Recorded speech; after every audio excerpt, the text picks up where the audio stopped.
why wouldn't you want to be the president of a company? She goes, there's no way. I want to go home at 5. Crack a beer, watch a TV show, not think about it all weekend. She goes, you're here all the time. Sometimes I think you sleep here.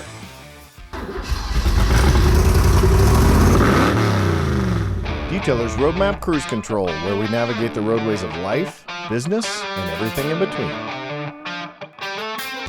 Hey guys, it's Kevin Davis from the Cruise Control Podcast, and today I'm going to be here with a buddy of mine, Mark Greene. But before we get started, I wanted to remind you to go to detailersroadmap.com, go up to that little button up in the top right, and schedule a demo. It'll either be with Pat or with Chris. I always say, allow a little extra time if you get with Pat, because he's got this mesmerizing mustache. It's just so beautiful. It takes you a little while to get used to it. But hey, we do SEO. We also do websites, and we do them very, very well. We've got some great new features coming out, so make sure you check that out. Also, I do want to announce that we have this new thing called the Google Business and Map Accelerator Pack coming. If you've been thinking about doing SEO, you're not really sure what to do, you want a way to maximize your location data and kind of get more leads going pretty quickly, a lot faster than what you would normally get with traditional SEO. I don't really know how all this stuff works. I just assume it's like an automatic transmission. There's some sort of fairy farts and unicorn tears involved. I don't know how they do it, but they know how to do it. They'll do it very well. Use that same schedule a demo button. Go to detailersroadmap.com and get that going. All right, so I want to get started and get with Mark Greene, who is a consummate professional podcaster, TV personality, all-around awesome guy. So I'm a little bit intimidated because he does this all the time. He's done this for 10 plus years. So let me read his bio. Mark Greene is the founder, host, and producer of the Cars Yeah podcast. Yeah with Y-E-A-H, by the way. Mark also produced the weekly Buy, Sell, Hold podcast with Keith Martin and a 13-episode Cars Yeah TV series in 2019. You can enjoy over 2,500 interviews on his website or any mobile podcast app. Man, that is a lot of podcasts. Awesome job. Mark is a lifelong automotive enthusiast and entrepreneur who started his first business at 14 and founded AutoCare, an automotive detailing business. Mark spent 11 years in San Diego as a creative director and account executive at an advertising company agency. He then joined Griot's Garage. You may have heard of it. It's a small little detailing supply company, a startup automotive product supplier, and spent 20 plus years helping build that company, first as the vice president of marketing and merchandising, and then as the president of the company before selling his shares to create his Cars Yeah brand. Pedigree after pedigree after pedigree. We're talking to a lot of tent shops and detailers and PPF guys and all that. And honestly, your career to me is so cool and spans so many years and so many aspects of what this industry is. It's just amazing to have you here. So thank you very much for giving me the time. Appreciate it. Well, thanks for having me. I mean, we were just talking about how many years we've been friends now, probably close to 10 years back when you started doing a whole bunch of things, and you've done a whole bunch of things. I mean, talk about a guy that juggles a lot of balls and is an entrepreneur at heart, which is very cool. Got to meet you and had you on my show, had Michelle, your wife, on my show, and we've been friends ever since. We run into each other mostly at SEMA show, I think, but whenever we do, I feel like I know you guys, intimately, because for social media, and you guys being on the show. So thank you for having me here. I'll do my best to share the best story I can. All right. Well, I'm super excited to have you. I always ask on this show for, all superheroes, and we're all superheroes in our own right? My cape fluff. There you go. All superheroes have a backstory. I'd love to, that's kind of your LinkedIn, your official press bio, but give us a little bit more detail. Tell me how your journey came about, right? And then I want to dig in a little bit more to building consumer brands and loyal customers and all sorts of the business aspect of this. But okay. Yeah, tell me that story. All right. Well, we'll go all the way back to a young boy born and raised in Southern California. And I grew up long-haired when I had hair, a surfer kid who I had a tan like you do, but now I look like a pale face compared to you did. I live in the Pacific Northwest where the sun doesn't come out very much, so we're all vampires up here. And I always loved cars. I was a car guy since day one. There's a great picture of me that I put on social media from time to time in my very first car, 1957 Garton Cadillac pedal car. That was my uncle's that he gave me. So I'm sitting in it when I'm about one, and my little bit of hair. I had a little more hair back then, fluffing in the wind. But yeah, so I grew up. Do you still have one of those? No, I'm curious if you've been able to collect that over the No, years. my mom gave that away when we moved, and we got to our new house, and I said, "Where's the carton? Where's the Cadillac?" She goes, "Well, I gave that to the neighbors. You've outgrown that." I said, "Well, I wanted to save that for my kids someday or my grandkids," and she's like, "Well, sorry, I gave it away." So sadly, it went away, but I do have another one here that I bought years later that I restored, and my grandson has been seen pedaling around in that thing. Super, so yeah, super so cool. curious. But that garden, I really wish I still had it. But moms, when you move, they get rid of stuff when they think you've outgrown it, and I should have been paying attention, but I wasn't. But right. At any rate, so grew up in Southern California, and when I was, I had a paper route. And I told my dad, I said, this paper route's kind of a pain. You get up at 4 a.m. and deliver papers. And the only good thing was I could have dawn patrol. I go surfing in the morning before I go to school. But it's not that much fun. You don't make that much money.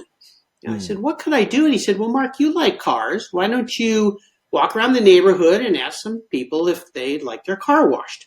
Well, I live next door to a very cool dude, Mr. Swanser. He was an FBI agent. Oh, wow. Yeah. And really, he was a bachelor, pretty cool dude. I'd go over there and he'd tell me stories and things. FBI. I mean, there was even a TV show called The FBI when I was a little boy back then, and took me into his office and showed me all the secret spy stuff they have and everything. Anyway, what a cool neighbor to have. He was pretty cool. He was a pretty cool guy. Yeah, Mr. Swanser. And he bought the first 450 SL Mercedes when they first came out in 1973. And I know some people will say, wait, didn't they come out in 74? Well, they did come out a year before. And he bought the first one. And I went over and I said, Mr. Swanson, this car is so cool. Can you give me a ride? And he goes, yeah. So he gave me a ride around the streets. I was 12 or 13, I believe. And I said, could I wash this for you sometime? And he goes, well, yeah, sure. So he let me back it out of his garage, and drive it over. I was next door, so I drove it over to the front of my house. And I spent all day detailing that thing. I put wax on it. So I brought it back, and he goes, Mark, this thing looks better than when I bought it from the dealer last month. He said, thank you. And I said, well, you're welcome. And I started to leave. And he goes, well, wait a minute. Don't I owe you something? And I said, you're going to pay me? And he goes, yeah, of course. You spent all day on this thing. So I said, well, how much? And he goes, I don't know. So he pulls out his wallet. He gives me $20 and a $5 tip. Okay, now this is back in 1973. That's a lot of money for a little kid. One more of those and I could go buy a new surfboard. Wow. Yeah. So the wheels start turning. So I run home. I tell my dad. And he goes, well, why don't you start your own business? And that night we came up with the business name, AutoCare. Okay, pretty basic. There you go. Now, I should have grabbed that URL, but they didn't have URLs back then. And so my dad helped me make a flyer, and I asked my paper route manager, could I put these flyers in my papers? And so I had 65 customers. So my dad he was an architect. He had a mimeograph machine, Xerox machine, I guess. And I went and put him in. Well, all of a sudden the phone starts ringing. Business is born. And I've always been a pretty reliable guy, and so I took good care of my customers. I had a little wagon I attached to my Schwinn Stingray, and I'd ride my wagon over to their house with all my supplies in the back. And it was a learning process. I had no idea what I was doing. And back then, you didn't have internet, didn't it? You just went to the car store and you bought some stuff. And my dad, my dad said, I'll fund your first round of capital. I'm like, what are you talking about? Well, I'll buy your supplies, but you got to pay me back. Okay, Dad. So he bought me his supply. He never made me pay him back, by the way. Thank you, Dad. Thanks, Dad. So a business is born. And I'll tell you, that business took me all the way to college. It bought me lots of surfboards, helped pay for my first cars. I got to drive a lot of cool cars. I was very fortunate. I grew up in a very affluent neighborhood. It was La Jolla, California, which is North County, San Diego, lots of nice cars. And I would ride my bicycle through La Jolla. And I had these little business cards my dad helped me print. And it had a Porsche Turbo. I've always been a Porsche guy. So that made sense. In fact, I found one of those. I thought I had it here. I found one of those the other day. One of the original business cards. It was orange with a black Porsche on it. And I would put them on the windshields of cars I liked. So Mercedes and Porsche. There was a couple of Rolls Royces. Nice cars in La Jolla. And the phone started ringing, and it built a business. So at school, I'd come to school and go home in the afternoons and detail a car. And the weekends I'd do cars. And I remember one time a kid at school asked me, he goes, "Hey, do you sell marijuana?" I said, "No, I've never been into using drugs or anything." I go, "Why would you think I do that?" And he goes, "Well, you have a nice car. You always have nice stuff, new surfboards. I figured you're making big bucks." I said, "Yeah, I have a car detailing business. I work, Yeah. I just always remember that conversation was kind of funny. And because all my friends knew me as the guy that we'd go to parties and I'd drive everybody home if they got drunk. I didn't like to do that stuff. So that took me all the way to college. It paid for my college education, which was very cool. Back then when college was inexpensive. As dads, we know that isn't the thing anymore. Right. Yeah. So the funny thing is I went to college. I studied graphic design and advertising, and I got a job at an ad agency in San Diego. Became a creative director and asked my boss about 6 months in, how do I make more money? Because, how do I make more money? And I was still detailing cars on the weekends. I retained the customers that I had that I liked, and I stopped doing cars I didn't like because I had this full-time job. And I was at work, and I got this. I came home one day, and my wife said, "Hey, I got this neat catalog in the mail." And I looked at it, and it was called Griot's Garage, which you mentioned in my bio. And I looked at it, and I went, "How come I've never heard of this?" Because our advertising company, we did catalogs for people. And so Richard Griot had mailed his first catalog. And I called him. Long story short, I went up, landed the account, ended up doing that account. We designed and did catalogs for people, oversaw the printing and so forth. And that was the beginning of a relationship with Richard Griot. And then about a year and a half in, he said, "Hey, why don't you quit the ad business and come work with me?" And I said, "Well, I've been working at this company for 10, 11 years. The guy I was working with was planning on retiring at some point, and I was going to take over the company. I don't know." And he said, "And by the way, we're going to move out of this crazy state of California because this is not a friendly state to businesses." This is 30 years ago. It hasn't improved much. It's only gotten worse. So I always say I was an early escapee. And now I did come up here kicking and screaming because I figured I'd spend my whole life in California. I mean, it's where I grew up. My family was there. My wife was a civil engineer. We had met in college, and she had a great career. And we had two little babies, or a little baby and a 5-year-old. And he said, "I'm going to go to Washington State because no taxes and better state, cheaper to run a business." And anyway, so I came up here reluctantly. In hindsight, it was the best move, one of the best moves I've ever made for a variety of reasons. And I was there for about 20 years.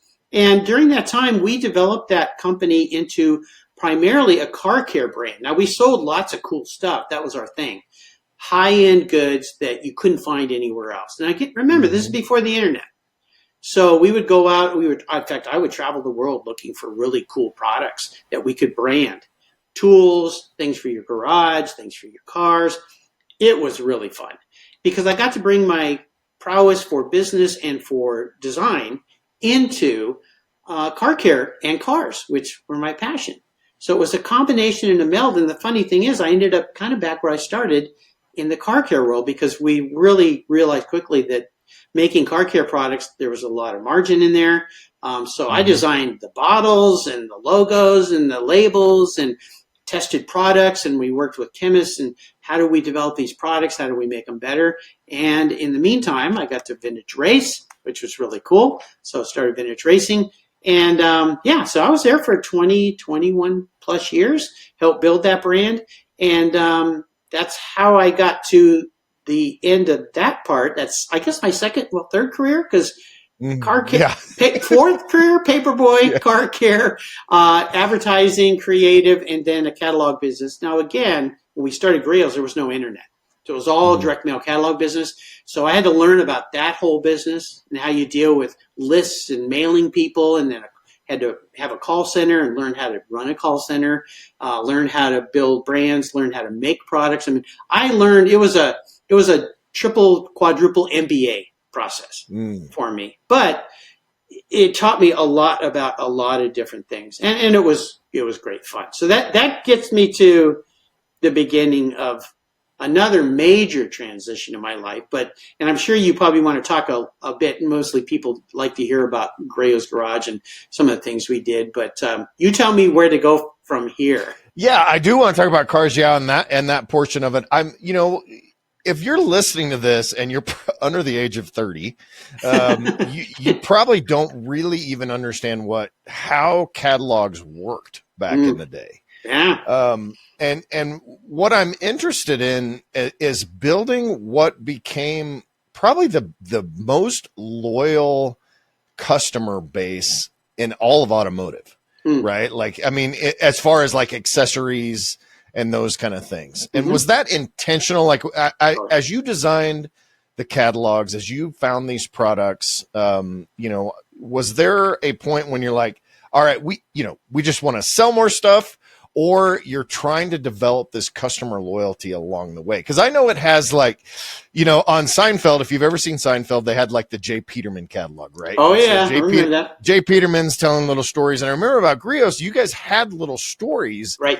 It was not just like the Sears catalog where you're flipping through and sale. It was almost like a, magazine, right? Like it was a car care magazine where you can buy all the stuff that's on all the pages. Talk to me.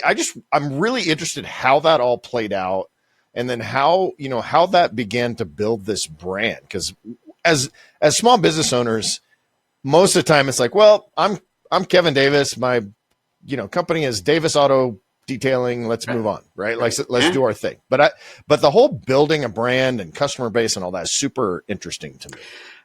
Yes, it was very deliberate. When I joined up with Richard, when I called him, the first, and this is kind of a fun story, I called him and I said, "Hey, my name is Mark Greene. We design and produce catalogs for people, and I just got your catalog in the mail. I'd like to meet with you." And he was very busy, and he said, "I already have somebody. Goodbye." Okay. I think it took 7 phone calls to finally convince him to meet with me. And how I did it was the last phone call, I said, "Hey, I know I keep bugging you, but I wanted that account so bad." Because we were doing accounts for La Costa Spa and for commercial real estate companies and running shoe companies. All fine and dandy. But cars? I could do a catalog about car stuff? I mean, I was in my element. So I said, "I don't want to pitch you anything. I'm going to come up and buy $200 worth of products from you." And he was our offices were in Old Town. I lived in Del Mar, California, which is just north of where I grew up, next door to La Jolla. And he was in Vista, which is up in North County. So I could drive there. And what was he going to say? No. Like, I'm going to come and spend money, Yeah. So at the time I was driving a 1984 Porsche Cabriolet. That was my daily driver for Southern California. I once went 1 year, 300 days without putting the top up. Driving. Wow, that's awesome. Didn't rain in San Diego very often. Not like up here. So I drove up there and I pulled right in front of his business and I just sat there for a few minutes. I said, "This guy's really a car guy." In fact, as a sidebar, the car that was on his first catalog that I got was a 72 911S, which was his car at the time, which I ended up buying from someone he sold it to who worked for us. And then he ended up buying it back after I'd left the company, and he owns it again, which is kind of a so cool. Crazy circle. That's so cool. But I had this beautiful cab. I drive in front. I sit there for a few minutes, and he comes out. He goes, "Hey, what are you doing?" I said, "Hey, I came up to buy some stuff."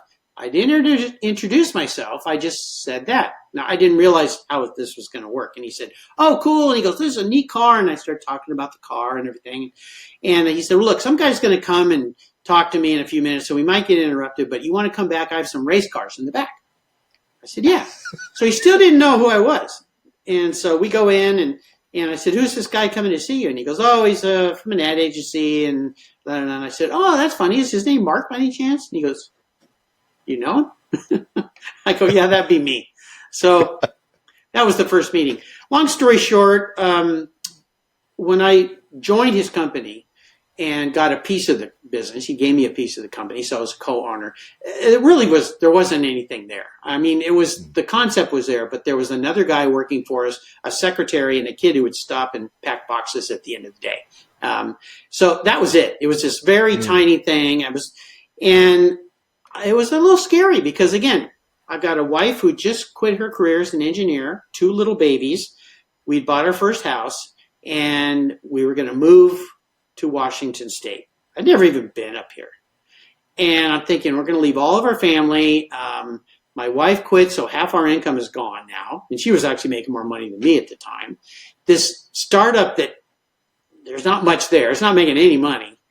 And I'm like, oh, man, this could be a big mistake. I mean, it was, when I look back now, I go, man, I don't know how I had the coney to do that because it was frightening, you know. And so one advantage was we came up here with a little bit of money because our house had, in 7 years, had almost quadrupled or tripled in value, Southern California real estate.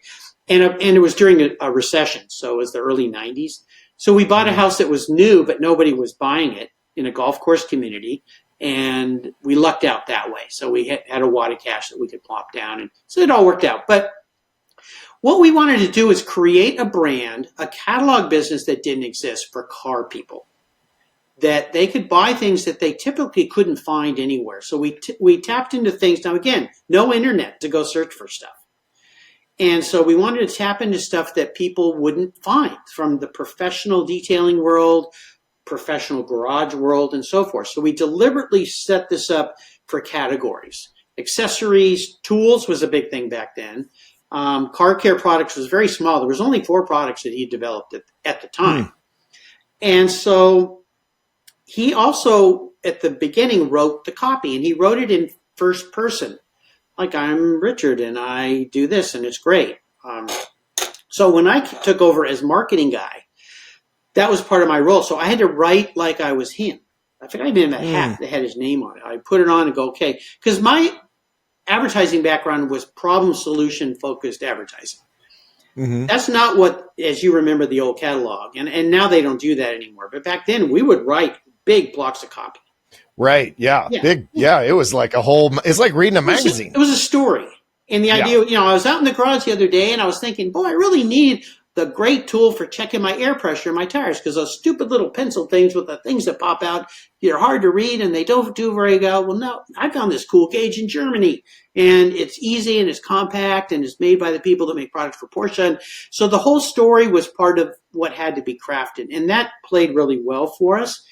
It ate up a lot of space in the catalog, which was a challenge. It's not like the internet where you could write, you know, books about stuff. But it was unique, and it was a car guy talking to a car guy. And I say guy, there was women too, but mostly it was most of our customers. Well, if you talk to Barry Maguire, what does he say? The car, whether you're male or female, you're still a car guy. Yeah, like absolutely. That's his stance. So we'll use that. Barry and I are friends, and it's funny because we were rivals for a long time. You know, in fact, there's even, well, actually, I can't tell that story, but anyway, not nefarious, just business related that I shouldn't go into. But so we realized pretty quickly that the chemicals had big margins. If you sold, and we were, by the way, we were the first catalog company. We did a lot of firsts that had a true lifetime guarantee. Now we all hear about, oh, this pen has a lifetime guarantee. Well, usually that's the life of the pen. And when the pen dies or stops working, the guarantee ends. Right. Actually, I had an office chair that I bought, very expensive, and about 6 months later it broke, and the guy came to fix it, and he goes, oh, here's your bill. And I said, what do you mean, Bill? This has a lifetime guarantee. And he goes, well, for the life of the chair. And I said, what do you mean? He goes, well, the chair's broken, so the life ended. And I go, I've been sitting on a dead chair? Oh, my gosh, that's weird. That's how a lot of companies work. You know, that's so ridiculous. That's so crazy. We also looked at companies, and they don't do it anymore, but like Nordstrom. Nordstrom had a return policy unlike anybody's. If you didn't like the clothes you bought, anytime you bring them back, they give you all your money back. You could buy it. It's kind of like Costco now, right? Costco they've had to trim it back because it got so expensive for them, but they were that way as well too for a while. Yeah, and people take advantage of you. And we started after, oh gosh, probably 10 years. I was here for over 20 years. Yeah, there was a time we had to stop because people would just send back. I mean, I could write a book. I probably should about ridiculous things returned. Yeah, there you go. And you get on the phone with people and try to, like, if you bought a Heineken and you dropped it, would you expect Heineken to send you a new bottle of beer? Really? Or you drank it and said, it wasn't that good. I'm not that drunk. You know? So, Right. yeah. So anyway, a lot of firsts for us, but it was very designed to sell high-end goods. We weren't really concerned about price.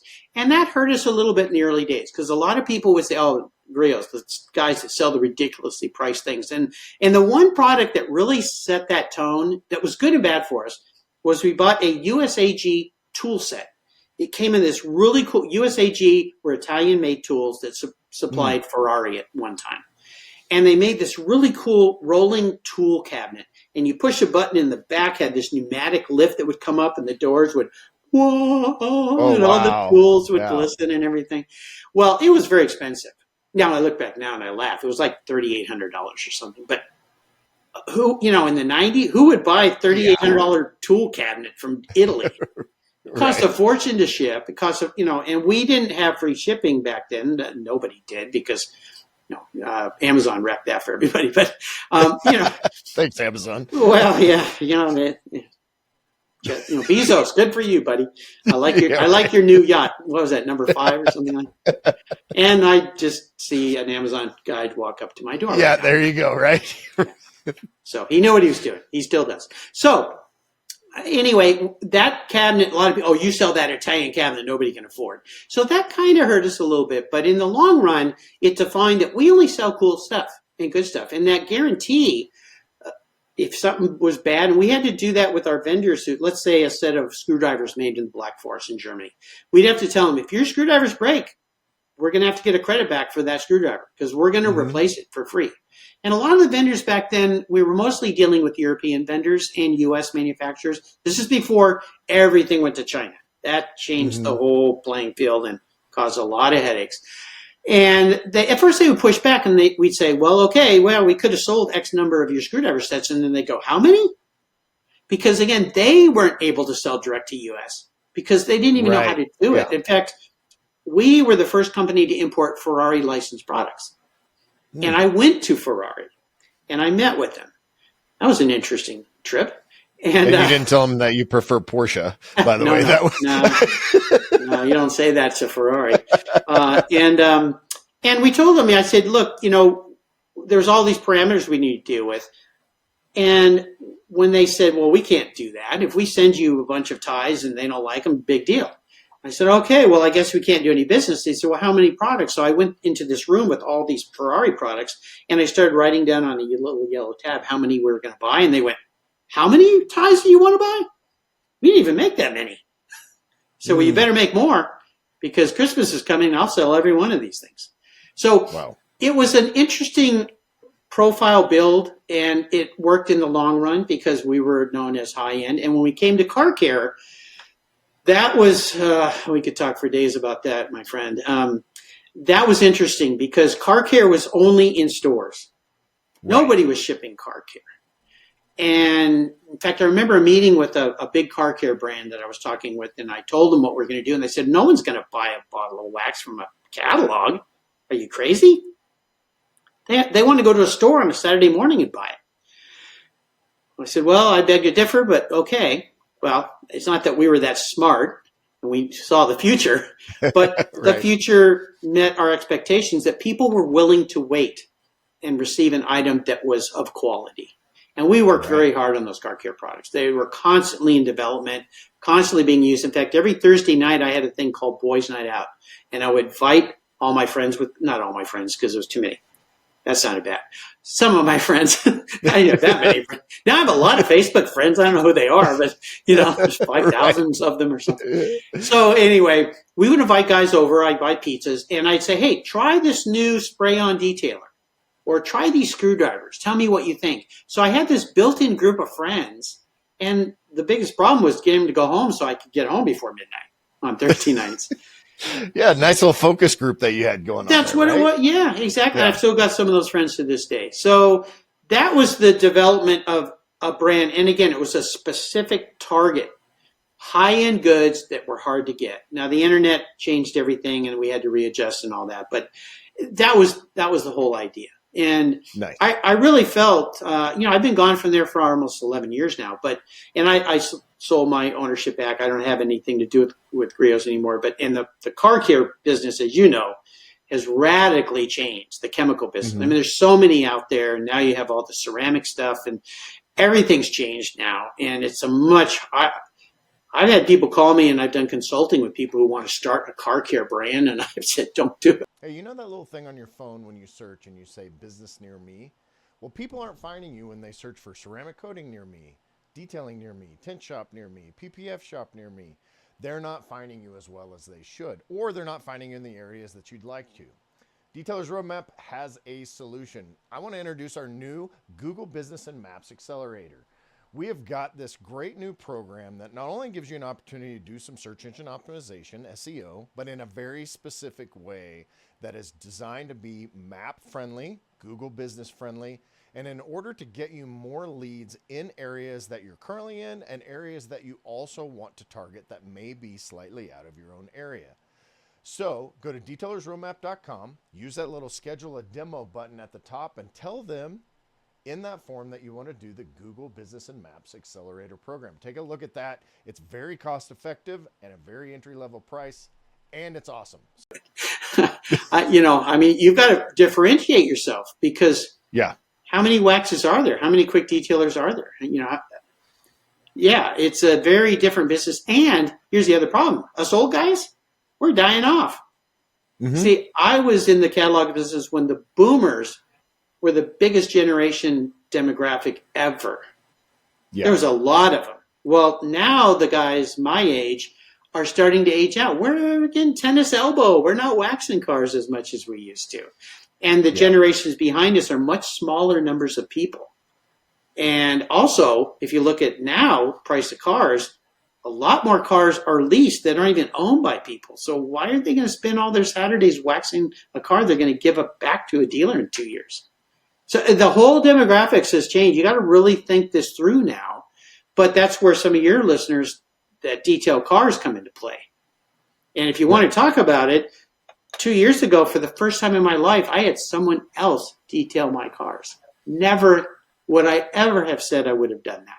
But it's because of this changing demographic and changing product options. And we can talk about that if you want. But did I give you enough to dwell on there? Oh man, it's like, let me sit back for 15 minutes of dead air. Take a gulp.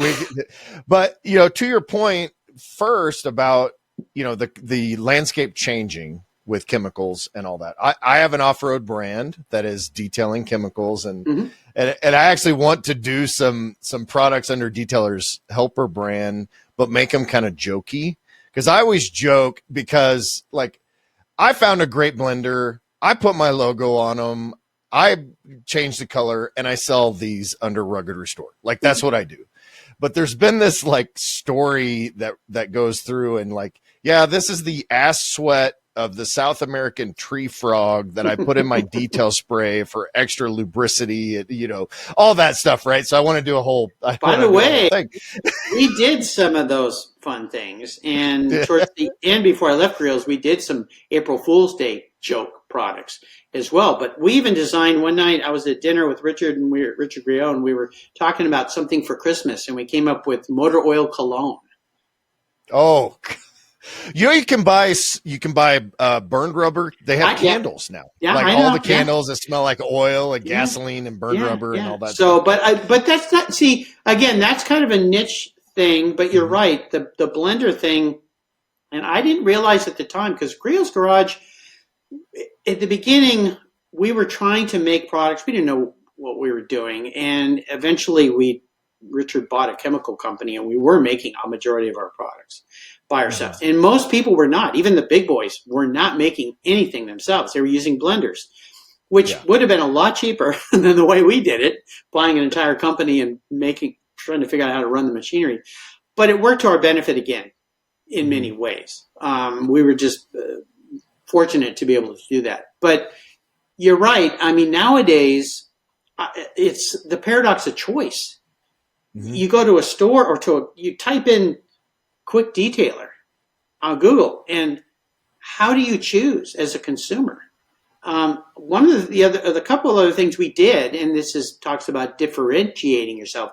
I think we were the first car care company to do clear bottles where you could see the product. Mm. Now, if you think back to the 90s or 2000s, almost every car care product had an opaque, you couldn't see what was inside. The reason for that is they separate and they look like they look terrible on the shelf. It's like Adam's peanut butter. You look at it and you go, what's wrong with this peanut butter? It's got an oil layer on the top. It looks like the Exxon Valdez crashed into my peanut farm. So, but there's a reason for it. So in our case, we just explained it. This product naturally separates. Shake, shake, shake, shake. We did that on purpose. We were also the first guys to put colors and scents, smells into our products. Everything up to that point smelled like chemicals. It didn't smell very good. It wasn't a very fun, ethereal exercise in car detailing. I remember we put cherry scents and banana scents in cars, and I was testing in my driveway, and my neighbor's lab came over and started licking the side of my car because he loved the bananas, Yeah. Well, now you see people copying that and doing it all the time, but it wasn't done back then. So again, how can we make it? Even the bottles that we sold, when we started selling our products on retail shelves, the retail store said, your bottles are too big. There's too much stuff in them. I said, well, why is that a problem? Well, we want them coming back into the store all the time. Well, that's a pain in the ass. We're thinking about the consumer, not your store. Well, you need to think differently. I mean, it was some pretty awkward discussions with these guys. I said, also, your bottles that you sell are all thin, so if you set them on a fender, they fall over and break. Ours have a big round base, so they don't fall over. Well, it was funny because at the time they just looked at me like, well, you're not thinking about the consumer use experience. But they just want to sell products, right? Yeah. It was an interesting exercise, but it helped us understand some things a little better. And now you can see Griot's products on big box stores and things like that. But again, even then, who's going to buy something from a catalog?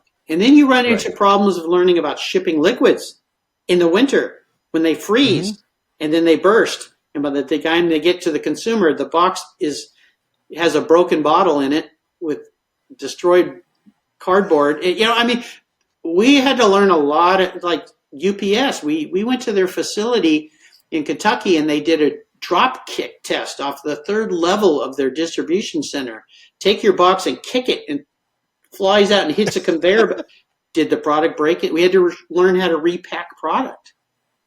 It was a lot of intricacies into this whole thing that you had to figure out. But again, your ass sweat from an armadillo, I mean, okay, that's going to get my attention. Really? Does that work? Yeah. Well, armadillos have a pretty good protective coating. Maybe that might help my car.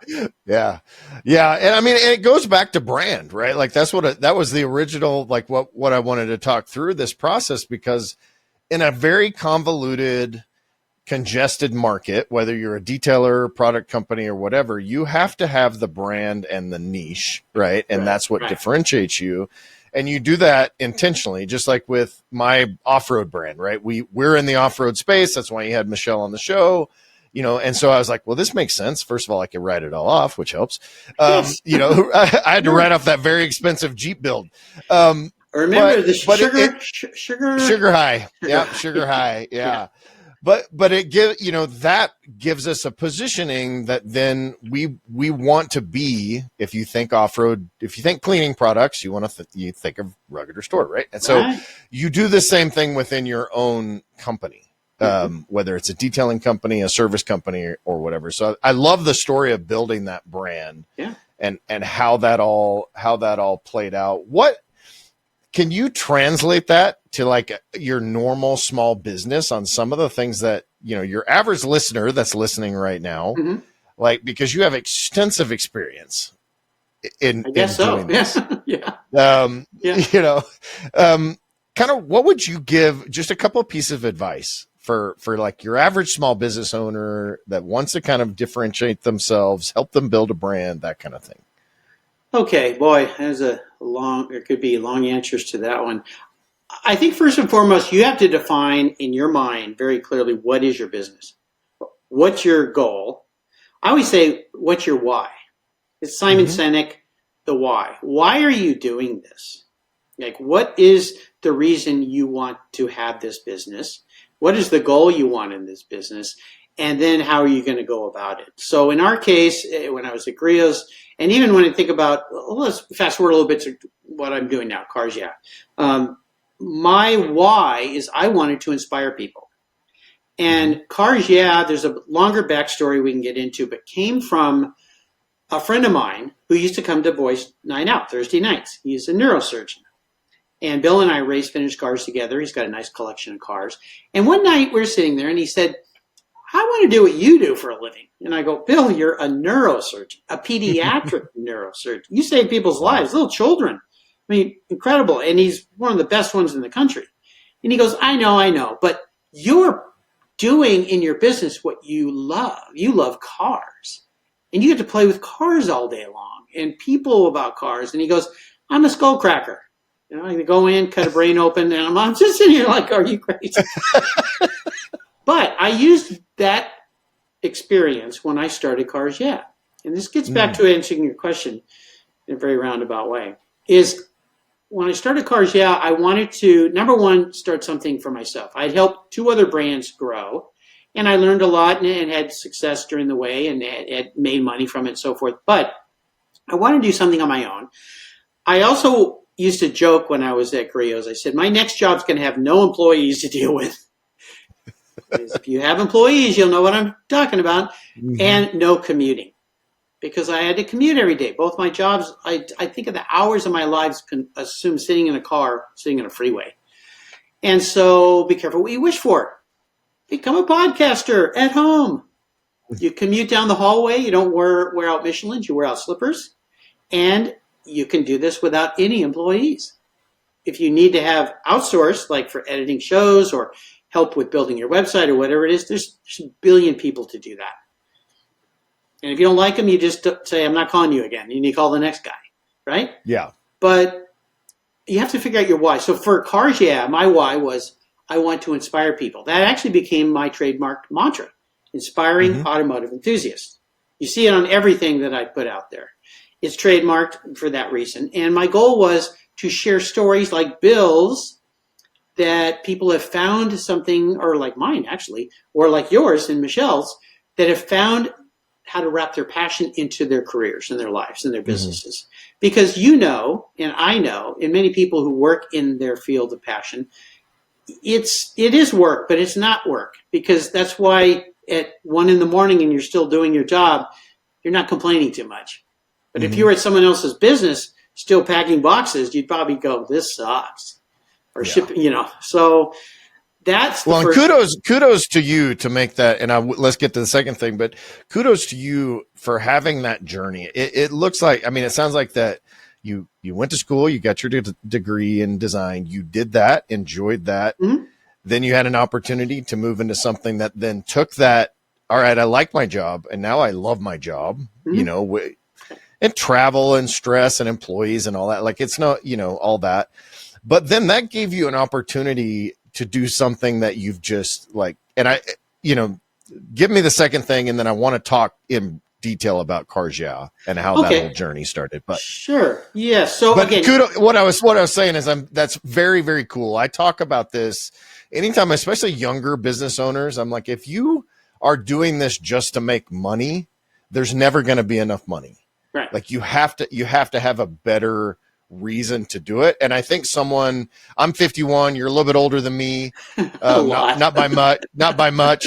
But to get to our stage in life and to say, I'm at a place where I really do just love what I do. Right. Like that's a great goal and somebody to emulate. And you can do that at any age, and you should. And I'll tell you, we have never lived in a time in the history of mankind that makes it easier to do that. And I'm a great example because I went from a catalog business pre-internet, pre-cell phones, to an internet company, to just that whole transition was a major change. And then after I left, when I left there, well, I'm 66, I was 55. So I'm 55, I come home, it was a was a little bit of a transition into that. It was a terrible year. My wife had a serious medical situation. My dad had fallen and broken his neck, and my wife's mom had cancer. So we had like the triple trifecta. Then I had left, and I really didn't know what I was going to do. I had a son in a very expensive East Coast college. I had just gotten through putting my daughter through a private Southern California college. So I was licking our financial ruins from paying for all that because I told my kids, you are not going to get in debt for college. Not going to allow you to do that. And we see the travesty of so many people in this country in debt with their college. So I was sitting here, and this does answer your question a bit too. I was sitting here like, what am I going to do? And my son had come home from college after his first year, and I said, usually your son comes home and says, Dad, what should I do for a living? Well, I was saying, son, what should I do for a living? Because your tuition sucks, you know. And he said, well, Dad, he said, you know, you love talking to people. You love cars. You love the automotive business. You love the business aspect of business. You're a passionate person. You've taught me how to communicate well. Why don't you start a podcast? And I said, what's a podcast? Literally, I didn't know what it was. Now, again, this was 11 years ago. Yeah, 11 years ago, there were not a lot. No. They're not like everyone, including myself, has a podcast. Yeah, right? even Kevin can do it. Barely. Very well, by the way, I will add, since I'm the guest on the show today. And so I thought, okay, let's learn about this. So my wife was bedridden, literally. She couldn't walk for months. So she would ting me on the phone. I need to use the restroom. Or could we make dinner now? And so I sat online and I looked at this whole world of social media, which I didn't even have a Facebook page. I don't think Instagram even existed. I don't know. I didn't do any of that because I just wasn't interested in it. And I said, how can I take this passion I have and share it with others, monetize it? And I started calling podcasters. I called Adam Carolla. I never got through to him, but he did end up being a guest on my show. But I did get through to his assistant, Matt, and he was a guest on my show too. And he was nice, and he answered some questions. I called other, I deemed successful podcasters at the time, and most of them wouldn't call me back, but some did. And they kind of showed me how this works. And I just did a lot. Google and YouTube became my friend. I watched so many YouTube shows. How do you edit a show? How do you contact us person? Because everyone was coming to me at Griot's because they wanted me to advertise. Now I've got to go find people to advertise and monetize. So again, it went back to the why. I said, okay, and I'm a very meticulous business minded. I wrote a whole business plan. I did way more than I probably should have, but I needed in my mind to justify this concept. So I wrote down my why. I wrote down my avatar. Who's my customer? That is my listener, because as you know, in this world of social media, it's all about eyes and ears and clicks. So I had to figure out a way to make Cars Yeah bigger than it was really fast. That's why at the time I did 5 shows. I did for 9 years, 5 shows a week. Everyone told me, including other podcasters, you're nuts. Nobody does that. That is way too much, way too hard.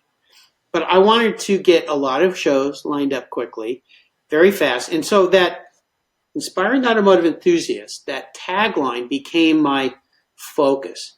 Everything I did was about how does this inspire somebody?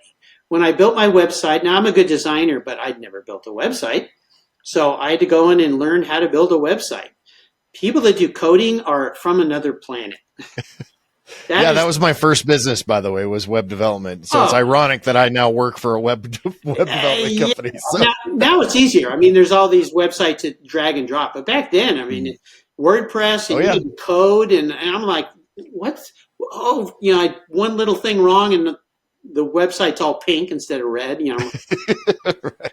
I said it was like building a carburetor in the kitchen cabinet, but the car's in the garage. So you would work on it, and then you know what I'm talking about, right? Yeah. And I'd go out there, and then does the car start? Oh, crud. I didn't jet it right. I had to go back in, adjust the jets a little bit, but just, anyway. So the whole thing, though, goes back to you asked the question about starting a business. You need to understand your why. Why are you starting a business? Who's your customer? And is that customer already served? Or the most important thing, and we've all heard it, find a niche that's not filled. Well, at the time, there were no podcasts like mine. There was Adam Carolla, who just kind of shot the breeze and talked about all sorts of different stuff. There was no Smoking Tire. There was no Spike Ferriston. There's all these other people that do. I look at it now and I'm like, there's like over 500 car podcasts. I don't know who any of these people are. But, I mean, some of them are way more successful than me. They were just smarter than me when it came to how to build that brand. But I just stayed true to my form. And I was all about finding unique people like you and Michelle and the other 2,500 plus people that have been on my show. What's the story they can tell that maybe somebody listening might go, wow, I should do that. And I'll tell you something, Kevin. I've had many people come up to me, send me letters, call me, send me emails saying, you changed my life. Because that talk you had with Kevin inspired me to quit my job, which was successful financially, but I hated every minute of my day. I lived for the weekends, and now I'm doing something I love. And that just makes your heart go pitter-patter, right? I mean, Ramsey Potts is my example go-to. Ramsey Potts was the guy who had a job that was very successful and he hated it. Listen to my podcast, and now he works for Broad Arrow Group, but he's worked for Sotheby's and all these other companies, traveling the world looking at cool cars and selling high-end cars in auction sites. And he walked up to me on the lawn at Pebble Beach, and he is the most gregarious, outgoing. He's a tall man. I'm not. And he comes and goes, are you Mark Greene? And I go, yeah, who are you? Can I hug you? I go, okay, why? You changed my life. And he told me a story, and now we're friends. In fact, he was in town one night, came over and had dinner with us, and other people. Tom Cotter wrote all the Cobra in the Barn stories. He and Michael Ross, who's a great photographer, ended up spending the night at our house one night on their travels from Florida to Alaska. I mean, so I've got this world. I could probably go to any country and call somebody who's been on my show and stay at their house, or at least know where to go stay or what to go see, or get invited to a business and so forth. So again, you need to think about those things when you start any kind of business, and you really have to be smart and look around. And financially, there's another massive story. Have a long runway. Have some money in the bank so that, you know, your first few years, I think it took me 3 years, 2.5 before I got my first sponsor. And I got to many points where I went, maybe I shouldn't be doing this. Now I'm doing an awful lot of work for free, but you know, again, you have to build. So, it's not for the faint of heart, is it? No. And I mean, I can't imagine 5. I had last Thursday I recorded, somehow my schedule got messed up and I had 4 podcasts that I recorded that day. Oh yeah. And these are between an hour and 15 or whatever. And I always say I'm an introvert, but I play an extrovert on the internet. Right. That's hard for me to believe, knowing you. So I actually don't get like being, and there's this thing called being on, right? Yes. Like anybody that does anything that's forward facing like this, you put on a persona that is part of yourself, but it's just a little bit more because you've got to be in front of the microphone, you've got to be in front of the, and so after all day of that, that's a lot, and I can't doing five a week. It's that's just a lot. It made me look bigger than I was, because the website, people would go and say, wow, you've had Kevin Davis on your show? I mean, they would go and look at all these guests and they would say, well, maybe I should be there. Well, now, I think for the last probably 4 years, I really haven't had to chase anybody. They just come to me because PR people, publishers, and so forth. The only person that I chased for 9.5 years was the elusive and ever-present Jay Leno. I knew you were going to say that's it. I knew exactly who you were going to say. I tried so many ways to get him on my show. I never was successful. I was first name basis with Helga, his assistant.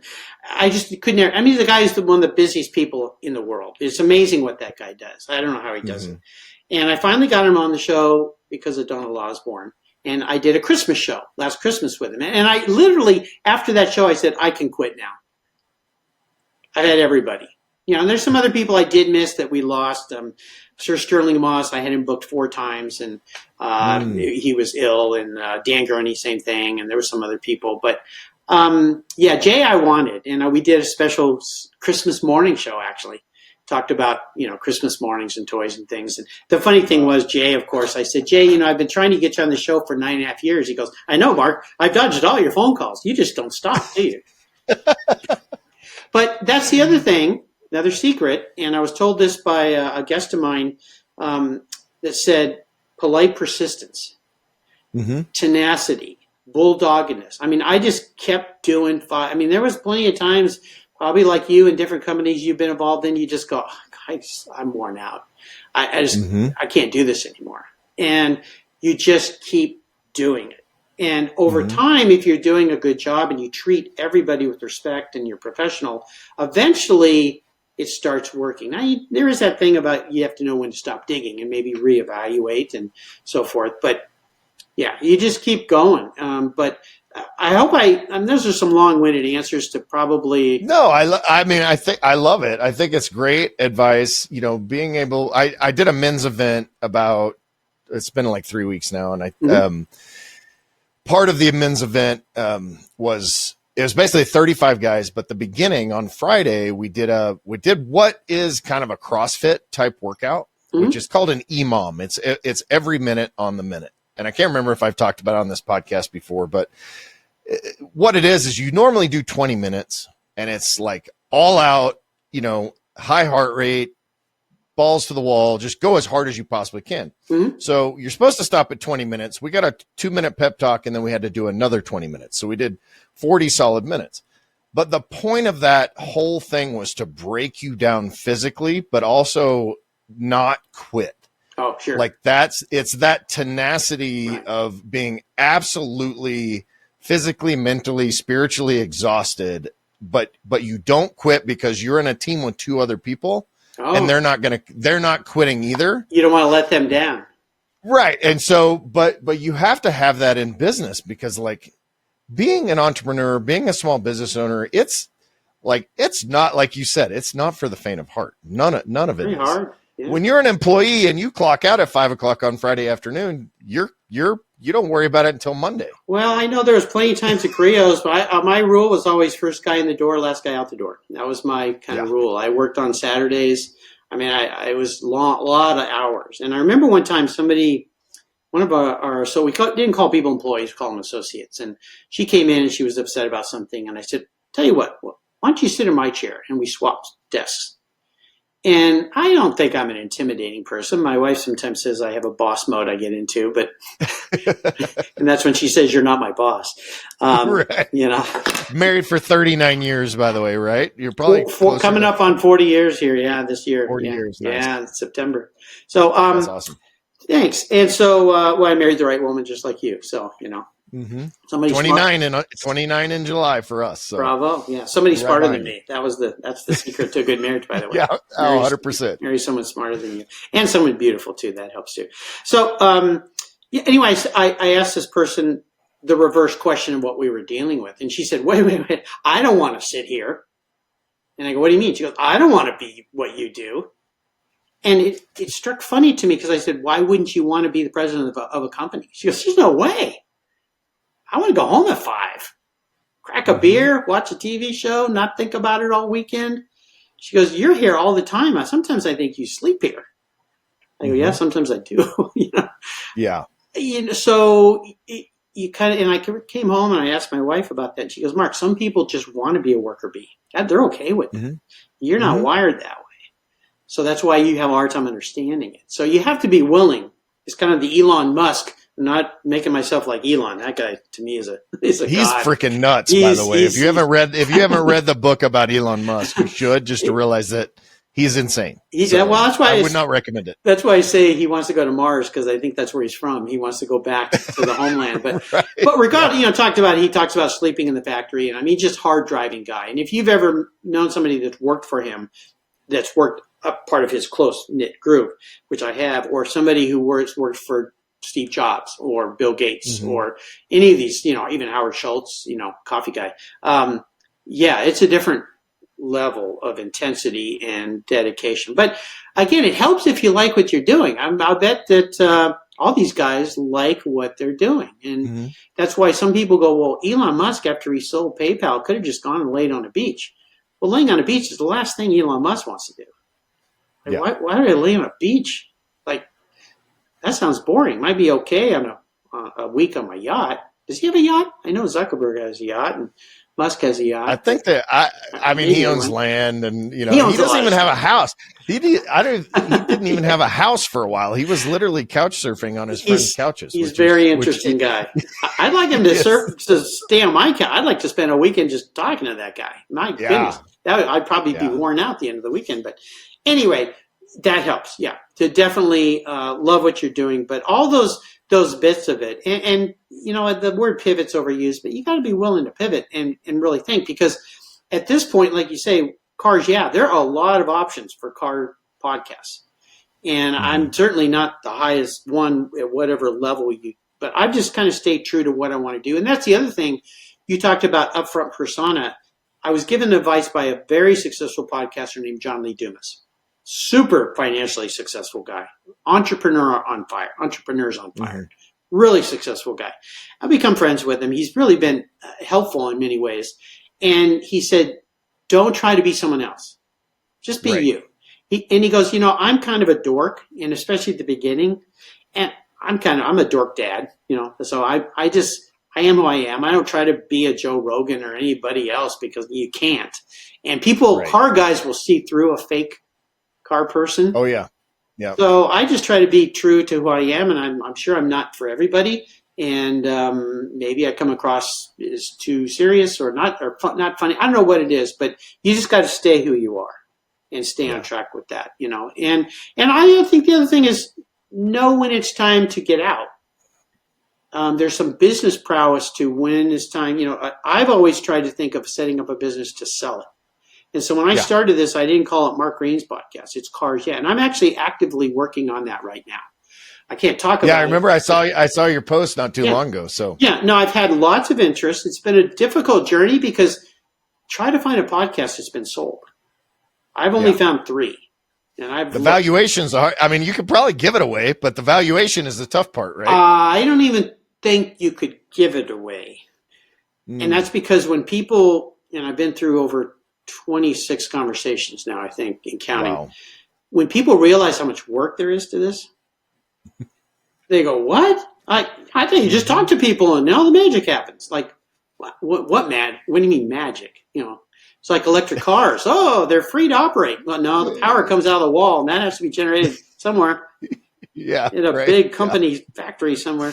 It's not that simple. So, and then you have the complexities of a voice. Well, Cars Yeah is your name. And that's the other thing, is thinking ahead when you start a business. Is it scalable, and is it Mm-hmm. sellable? Yeah. Even if it's a member of your family who's going to take over. I just had a conversation with a young man who's going to be a guest of my show, whose dad sadly passed away not too long ago, but he left the business, very successful business, heating and air conditioning business, to his sons.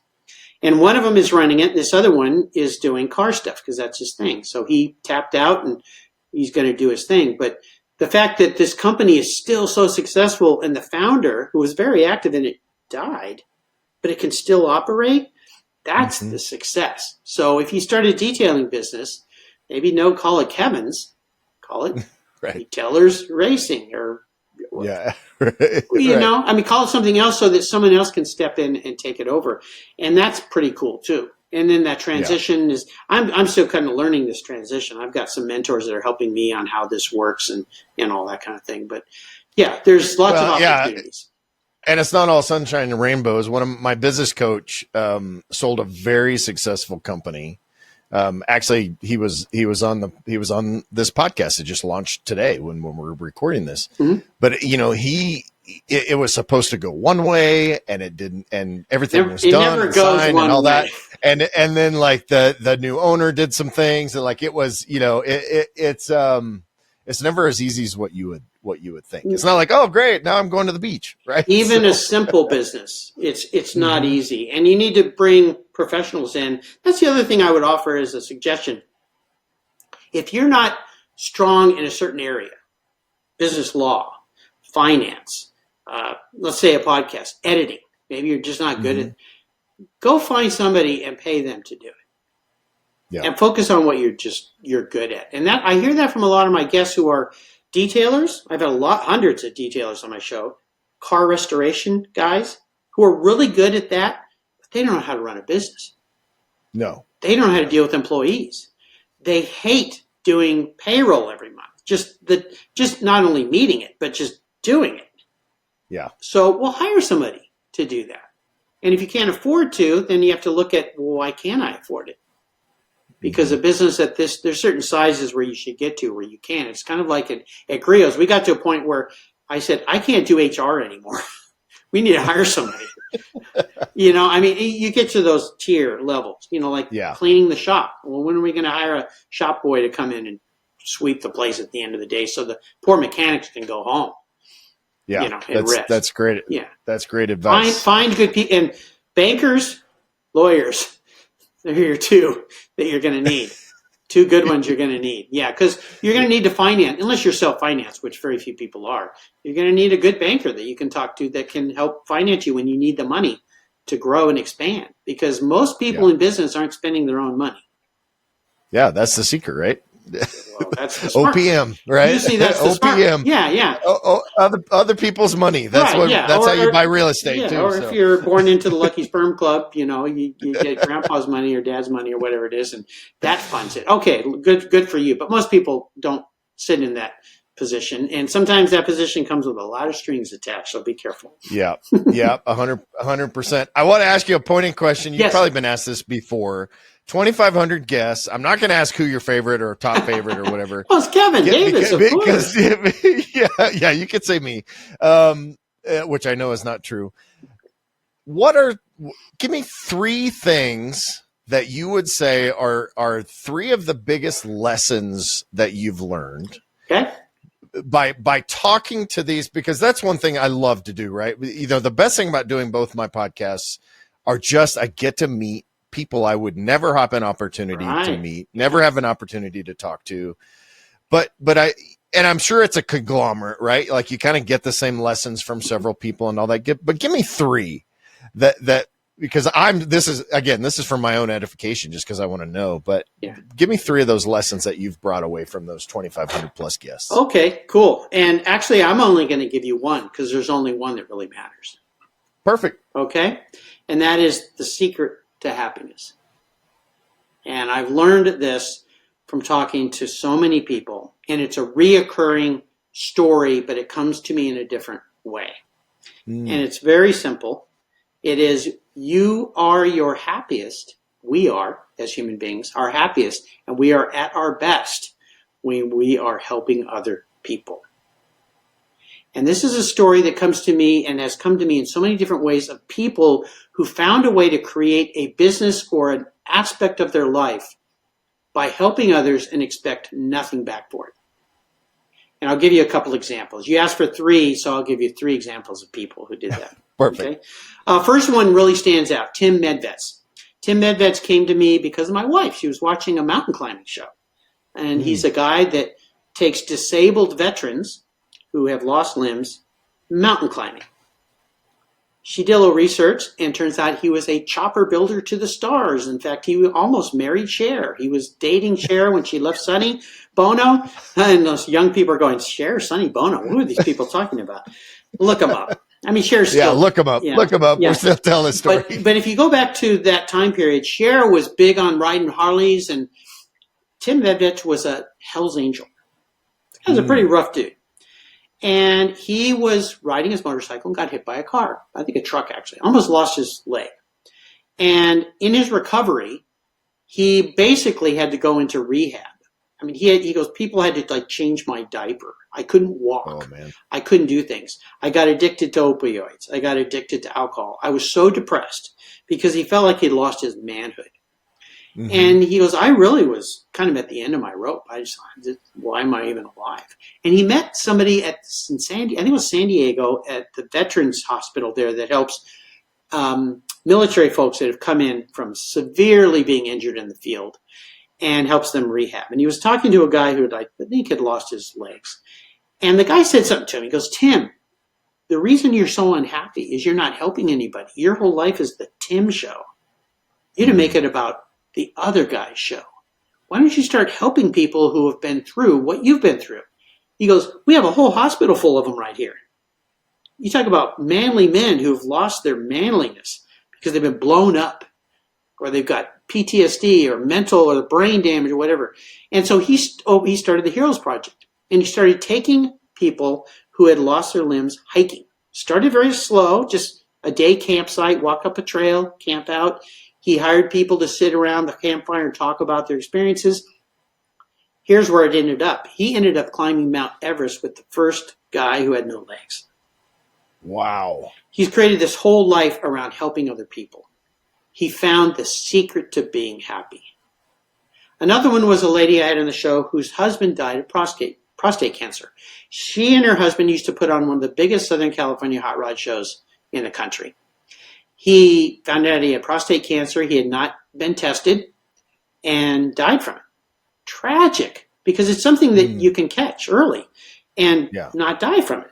So she decided to make this hot rod show. She contacted doctors and said, is there some kind of test we can do, a blood test at the hot rod show, other than another test? And Debbie, right? Debbie is awesome. Yeah, you know her. And so she found a way to take tragedy, the loss of her husband, continue her passion for car shows, and save hundreds of lives. I mean, just absolutely amazing. And because they catch it every show. Oh yeah, every lots show. of guys. Yeah, just a simple blood test, and you need to go get this checked out. Oh my gosh! I mean, because I think they said in the case of prostate cancer, 70% of men are going to get it.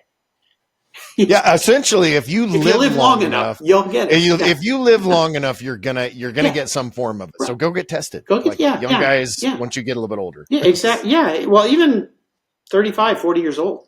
35, 40, especially. When you should start. For sure. So those are two examples of people that completely found a way to wrap their passion into helping other people. And I've given some keynote talks and I've talked about this, and you can find people on my show all the time that have figured this out, is go find a way to help others in some capacity. If you can do it in your career, I mean, that's why people, doctors, Mother Teresa type folks, or people that just go to soup kitchens and feed people. I mean, it could be that simple, or it could be a lot more elaborate.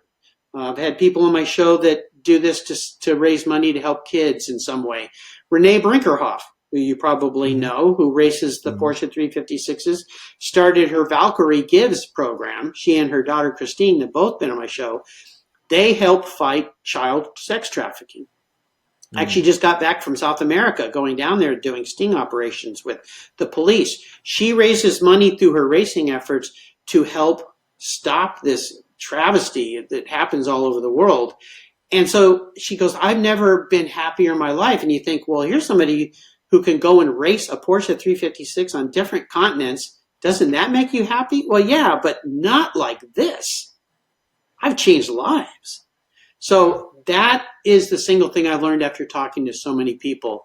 And it's going to be part of my process in this transition. If I'm fortunate enough to hand the keys to Cars Yeah to somebody else to take this to hopefully even higher levels and go find some way. But I do feel in many ways that's what I do with every show. I try to do that, is inspire people so that they can. And I take phone calls. I mean, I've had many people call me, I want to start a podcast, and I've spent hours, and sometimes I even think, man, I've spent a lot of time with people just giving my ideas away. But I always hang up and I go, that felt pretty good to help that person, and in a little way to steer them in a direction that might help them. So anybody listening to this, find a way to do that. It will give you so much more back than you give in so many ways. And it's kind of a Christian concept of helping others, but you don't have to be religious to do it. I mean, there's so many different ways to do it. And now, again, with this internet thing, anybody could start their own podcast and find a way to help people that way. Even if you say, I don't need to monetize it. I'm okay in my life and I can just do it. It's a very inexpensive thing to do. So yeah, all you need is your iPhone, basically, or what? If you don't need even the fancy microphones we have. I mean, you can just use your phone to do it. Yeah, and many people do it. So, so hopefully that gave you a good answer. Oh man, I love that answer. It's actually one of my goals for 2024 is awesome. Is to serve others, have fun and serve others. Right, like those go hand in hand. I've always talked about if the best thing about having money is being able to give it away. Oh, for Like sure. if you know, and I don't have a lot of money, but I still love doing it, you know, but that's, you know, but even if you're not someone that can give money away, we all have time. Time, and we have something to offer. And if you think about your experiences, and especially, you know, I'm 66, so I'm a bit older than you, and I sometimes take for granted my experiences and think, how can I assist others in some way that they haven't had my experiences, or how can I help them dodge that bullet that I see coming?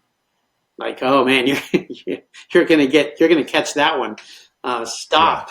You know, wait. You know, it's kind of like you've got two girls. You raise your kids. You try to teach them all the right things. They still do the wrong things, but you know, but they do listen.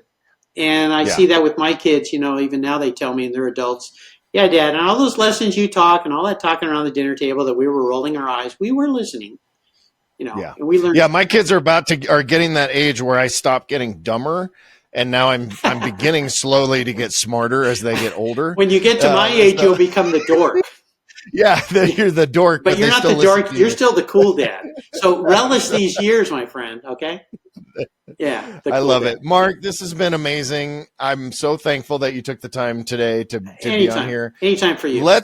Tell me how we find you. If we want to apply to be on your show, because we have a cool story. How do we do that? Sure. You know, give us the whole spiel. I'm easy to find. Cars, YEAH, as you said. carsyeah.com. You can email me, mark@carsyeah.com. You can find me on all the social media platforms. Find all my shows on my website, or you can go to any social media device or podcast player, I guess I should say. I think I'm on about 80 of them now. They keep popping up.